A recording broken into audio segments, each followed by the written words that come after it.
मैं बात करना चाहता हूँ मेमोरी मैनेजमेंट के बारे में। तो लो लेवल लैंग्वेजेस में जब आप प्रोग्रामिंग करते हो ना, तो आप बहुत बारी क्या करते हो, आप मैन्युअली मेमोरी एलोकेट करते हो और मैन्युअली मेमोरी डी एलोकेट भी करते हो। अगर आप सी के बारे में सुना है कभी, तो वहाँ कैलॉग मैलॉग वगैरह होते हैं। तो हमको वो सब जावास्क्रिप्ट में नहीं करना पड़ता, क्योंकि जावास्क्रिप्ट हाई लेवल लैंग्वेज है। तो ये सारी चीज़ें एब्स्ट्रैक्टेड है, ये हम किसी और पे छोड़ देते हैं। फॉर अस, हमारे लिए हमारा ब्राउज़र या V8 इंजन, जावास्क्रिप्ट इंजन है ब्राउज़र का, तो वो हम इन पे छोड़ देते हैं ये सारी चीज़ें। पर फिर भी हमको थोड़ा आइडिया होना चाहिए इनके बारे में। क्या है जावास्क्रिप्ट? हम जानते हैं सिंगल थ्रेडेड लैंग्वेज है, प्रोग्राम का एग्जीक्यूशन सिंक्रोनसली से एक ही थ्रेड में होता है। पर ये थ्रेड सिर्फ एग्जीक्यूशन के लिए नहीं है, रेंडरिंग यानी स्क्रीन पे वेब पेज को पेंट करना, गार्बेज कलेक्शन यानी कि जब मेमोरी का काम खत्म हो गया तब उसको डिलीट करना, गार्बेज को कलेक्ट करना। तो हम मेमोरी सिर्फ एलोकेट करते हैं, वो भी मैनुअली नहीं करते। वो भी थोड़ा एब्स्ट्रैक्टेड है। हम बस वेरिएबल्स, फंक्शंस, ऑब्जेक्ट ये सब डिवाइड, ये सब डिक्लेयर और करते चले जाते हैं। और वो मेमोरी फ्री अप करने का काम हमारे लिए गार्बेज कलेक्शन के थ्रू हमारा ब्राउजर या जावास्क्रिप्ट का इंजन करता है ब्राउजर के अंदर। तो वो एक ही थ्रेड का काम है। तो यही थ्रेड पहले रेंडरिंग करेगा, यही थ्रेड जावास्क्रिप्ट का एग्जीक्यूशन करेगा और यही थ्रेड बाद में गार्बेज कलेक्शन भी करेगा।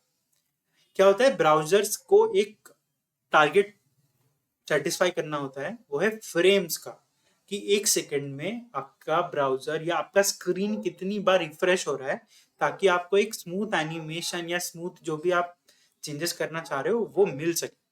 तो वो हमको टाइम देता है 16.6 millisecond for each frame. 16.6 millisecond में ये पूरा प्रोसेस वापस से हो जाना चाहिए हर बार। तो अगर गार्बेज कलेक्शन नहीं होता है तो क्या होगा, मेमोरी एलोकेट होती चली जाएगी और स्पेस बचेगा ही नहीं। उस टाइम पे एकदम से प्रोग्राम मिसबिहेव करेगा। सेकेंडली, अगर गार्बेज कलेक्शन बहुत ज़्यादा समय लेता है तो क्या होगा कि ये टारगेट मीट नहीं होगा और ये फ्रेम ड्रॉप कर जाएगा। तो जनरली आपके जैसे अभी स्क्रीन पे कुछ चेंज नहीं हो रहा तो वो कुछ खास फर्क नहीं पड़ता। बट जब आपके स्क्रीन पे एनिमेशन हो, वीडियोज हो, GIFs हो वगैरह, तो उस केस में ये बहुत ही कॉम्प्लिकेटेड, बहुत ही इंपॉर्टेंट चीज़ बन जाती है। तो ये टिपिकली करते कैसे हैं, हम मार्क एंड स्वीप मेथड से करते हैं गार्बेज का कलेक्शन। मैं आपको इस डायग्राम के थ्रू दिखाता हूँ। तो क्या होता है कि हीप में स्टोर्ड होती है मेमोरी। हमने एक वो देखा था स्टार्टिंग में, जब हम थोड़ा सा एग्जीक्यूशन इन डेप्थ देख रहे थे, कि स्टैक में होते हैं वेरिएबल्स और उनके वैल्यूज जो होते हैं वो हीप में जाके स्टोर होते हैं। तो हीप है एक ट्री या ग्राफ तरह का स्ट्रक्चर। एक नोड से दूसरा नोड और उससे तीसरा चौथा ऐसे कनेक्टेड होते हैं। तो हम इन सब पे ट्रैवल करके इनको मार्क करते हैं, क्या ये अभी भी यूज में है, क्या ये लाइव है या नहीं है। और जब लाइव नहीं होता तब हम उसको डिलीट कर देते हैं। इसके बाद आता है स्वीपिंग का फेज। जब हमारा मार्किंग हो गया है तो हमको जो डेटा पॉइंट्स नहीं चाहिए, जो नोट्स अब लाइव नहीं है, उनको हम डिलीट कर देते हैं। तो ये जनरली हमारा ओवरव्यू होता है गार्बेज कलेक्शन का। तो इसको टैकल कैसे करते हैं? अभी अगर आपका जावास्क्रिप्ट लंबा चलता है, मान लो कोई भी आर्बिट्रेरीली 16 यूनिट्स ऑफ वर्क चाहिए, तो ये बहुत ज्यादा है। आप एक बार कब इसको ट्रिगर करोगे? तो जो हमारा ब्राउजर करता है ना, हमारा ब्राउजर आइडियल टाइम एस्टिमेट कर लेता है कि इस समय थ्रेड थोड़ी देर के लिए खाली रहेगा। फिर वो क्या करता है, पास्ट एक्सपीरियंसेस वगैरह को यूज करके डेडलाइंस बनाता है कि अगर मैं एक छोटा सा गार्बेज कलेक्शन का काम चालू करूं तो कितनी देर चलेगा। तो इस तरह से एस्टिमेट और डेडलाइन यूज करके आइडियल टाइम यानी खाली समय का गार्बेज कलेक्शन भी किया जाता है। इसके बाद हम एफिशिएंसी के लिए एक और चीज देखते हैं, उसको बोलते हैं कॉम्पैक्शन। यानी क्या है कि आप अगर अपने हीप को बुक की तरह मान लो या आप अपनी प्लेट की तरह मान लो, क्या होगा, आप एक समय पे मेमोरीज भरते चले जाओगे, उसके बाद आप कुछ ना कुछ इससे डिलीट कर दोगे। तो क्या होगा, वो बीच में ये साइज का होल्स छोड़ देगा। मान लो कि आपकी कोई नई फाइल आती है 3 MB की, ठीक है, और यहाँ पे 3 MB के, यहाँ पे 1 MB के 3 होल्स है, तो आप इस मेमोरी होते हुए भी आप यूज नहीं कर पाओगे। तो इस डायग्राम के थ्रू अगर आप देख रहे हो, देखो ऐसे ही खाली स्पेसेस बीच बीच में पड़े हैं, तो उस तरह से ये फ्रैगमेंटेड मेमोरी है। तो इसको डीफ्रैगमेंट करना होता है। जैसे आप यहाँ देखो, ये सारे ब्लू वाले पोर्शंस या ऑक्यूपाइड पोर्शंस को इन्होंने मर्ज करके एक जगह कर दिया। इससे हमको बड़े मेमोरी ब्लॉक्स फ्री अप मिल जाते हैं। इस प्रोसेस को हम डीफ्रैगमेंटेशन या मेमोरी कॉम्पैक्शन भी कहते हैं। सेकेंड ऑप्टिमाइजेशन जो हम करते हैं वो है जनरेशनल गार्बेज कलेक्टर। वो क्या कहता है कि जो नए ऑब्जेक्ट्स आप बनाते हो वो नए जल्दी खत्म भी हो जाते हैं। पुराने ऑब्जेक्ट्स जो होते हैं वो ज्यादा सर्वाइव करते हैं। अगर आप कॉल स्टैक की तरह इमेजिन करो, तो स्टैक में पुराने ऑब्जेक्ट्स या पुराने वेरिएबल्स जो हमारे बने हुए हैं वो शायद अभी तक लाइव हैं, पर ऊपर वाला जो फ्रेम है कॉल स्टैक में वो जल्दी एग्जीक्यूट होके वो जल्दी हट जाता है। तो new objects die younger than older objects. तो ये हाइपोथेसिस को यूज करके हम क्या करते हैं, अपनी हीप को 2 मेजर पार्ट्स में पहले डिवाइड कर लेते हैं। वो है ओल्ड जनरेशन और न्यू जनरेशन। तो ताकि हम इन दोनों पे अलग अलग गार्बेज कलेक्शन के टेक्निक्स यूज कर पाए जो कि हमारी इफिशिएंसी को बढ़ा दे। उसके लिए हम क्या करते हैं, यंग जनरेशन रहता है, जो भी नया मेमोरी एलोकेशन आता है वो सीधा यंग जनरेशन पे चला जाता है, ठीक है। वो इस वाले स्ट्रक्चर में आएगा। फिर जब ये भरने लगता है या एक गार्बेज कलेक्शन का राउंड आता है, तब उसमें से जो भी मेमोरी जो भी लाइव है उसको यूज करके हम यंग जनरेशन के सेकंड पार्ट में उसको भेज देते हैं। यंग जनरेशन 2 हाफ्स में डिवाइडेड होता है, हमको सेमी स्पेस भी बोलते हैं। एक होता है नर्सरी, एक होती है इंटरमीडिएट। तो जो भी एलोकेशंस होते हैं वो नर्सरी पे होते हैं। फिर जब एक जीसी का राउंड होता है या हमें डिसाइड करते हैं कि वो ऑब्जेक्ट्स अभी भी लाइव हैं, तब हम उनको इंटरमीडिएट पे ट्रांसफर कर देते हैं। अभी एक नया राउंड होता है जीसी का, वो इंटरमीडिएट के ऑब्जेक्ट्स भी अभी लाइव बच गए अगर कुछ, तब उसको हम ओल्ड जनरेशन पे शिफ्ट कर देते हैं। तो ये जनरेशनल हाइपोथेसिस कहा जाता है इसको। तो न्यू स्पेस में गार्बेज कलेक्शन का टेक्निक तो इंटुइटिव हो गया आपको, कि जो 2 स्पेस में कॉपी नहीं हुआ है वो लाइव नहीं है और उसको अब हम सिंपली डिलीट कर सकते हैं। तो इस तरह से ये यंग जनरेशन में गार्बेज कलेक्शन इजी हो जाता है। तो ये यंग जनरेशन वाले गार्बेज कलेक्टर को V8 स्कैवेंजर बोलता है। और डिटेल में बताऊं तो सेमी स्पेस स्कैवेंजर, क्योंकि नया जनरेशन का भी साइज हाफ में डिवाइडेड होता है, या नर्सरी और इंटरमीडिएट या from space and to space. तो इसके फेजेस क्या होते हैं, पहले तो इसको मार्क करना पड़ता है, जैसे हमने मार्किंग डिस्कस की।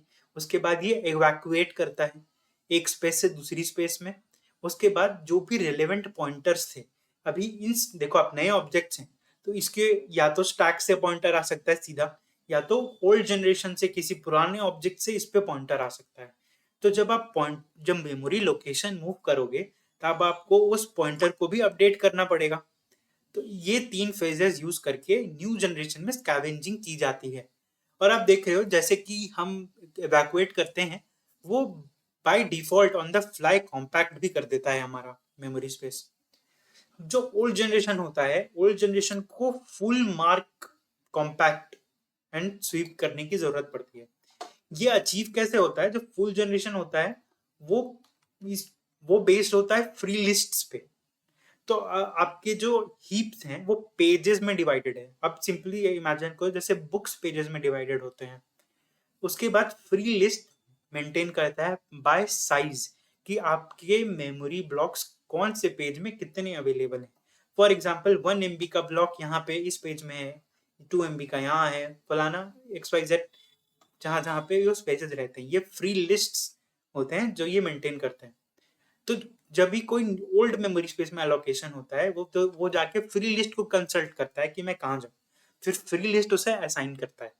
जब हम गार्बेज कलेक्ट करने आते हैं इस पे, तो हम अपनी मार्किंग का काम करते हैं, फिर स्वीपिंग करते हैं। स्वीपिंग में हम जो भी मेमोरी ब्लॉक्स हमको फ्री अप करने हैं वो फ्री लिस्ट में वापस असाइन कर देते हैं।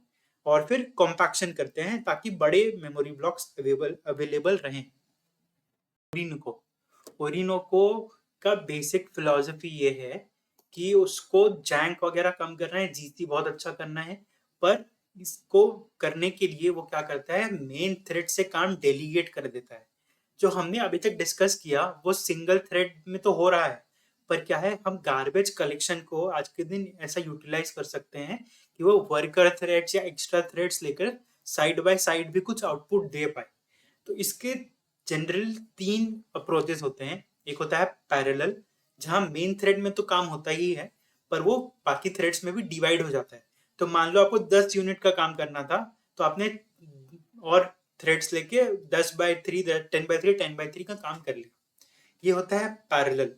Second is incremental. इंक्रीमेंटल कहता है कि आप मेन थ्रेड पे बड़ा काम एक बार में मत करो, आप छोटे छोटे पार्ट्स में उस काम को डिवाइड कर लो, छोटे छोटे पार्ट्स में उसको करके करो, ताकि फिर वो एक बार में ना हो, उसको थोड़ा टाइम मिले।